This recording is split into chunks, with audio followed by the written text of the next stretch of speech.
వ్యవహరిస్తున్నారు.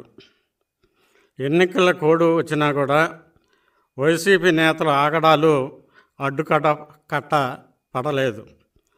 వైసీపీ నేతల దురాగతాలకు బడుగు బలహీన వర్గాలు బలవుతున్న విషయం రాష్ట్ర ప్రజలందరూ కూడా తెలిసింది. కడప జిల్లా ఒంటిమిట్ట మండలంలో కొత్త మాధవరంలో చేనేత సామాజిక వర్గానికి చెందిన పాలా సుబ్బారావు, పద్మావతి, వినయ్ వైసీపీ అరాచకాలకు బలవటం బాధాకరం.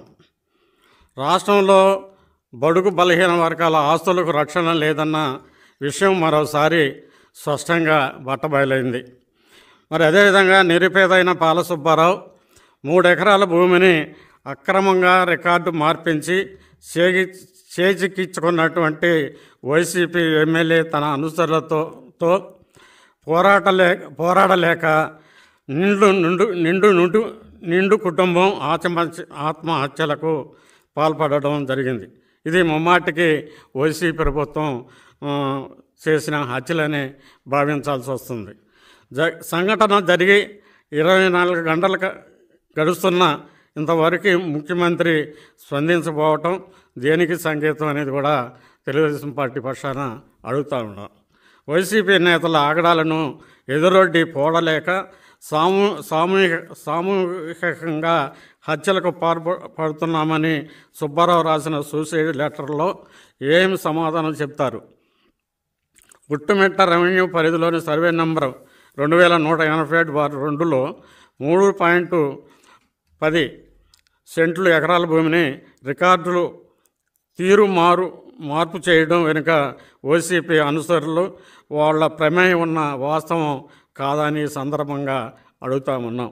వైసీపీ నేతల ప్రమేయంతో మార్చిన రికార్డులను తిరిగి పునరుద్ధరించమని అరిగేలా తిరిగినా కానీ కనికరించకుండా వేధింపులకు గురి చేయటం జరిగింది.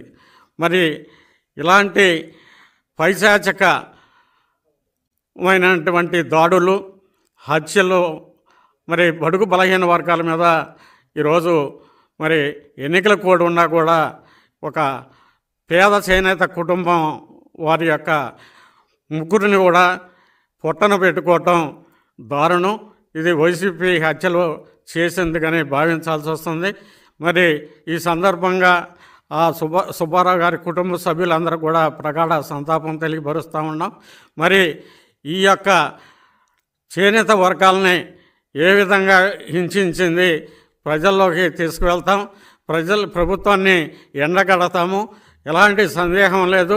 వాటిని వెంటనే రాష్ట్ర ప్రభుత్వం అరెస్ట్ చేసి మరి వాళ్ళకి తగిన శిక్ష పడే విధంగా చేయాలని తెలుగుదేశం పార్టీ తరఫున డిమాండ్ చేస్తూ ఉన్నాం.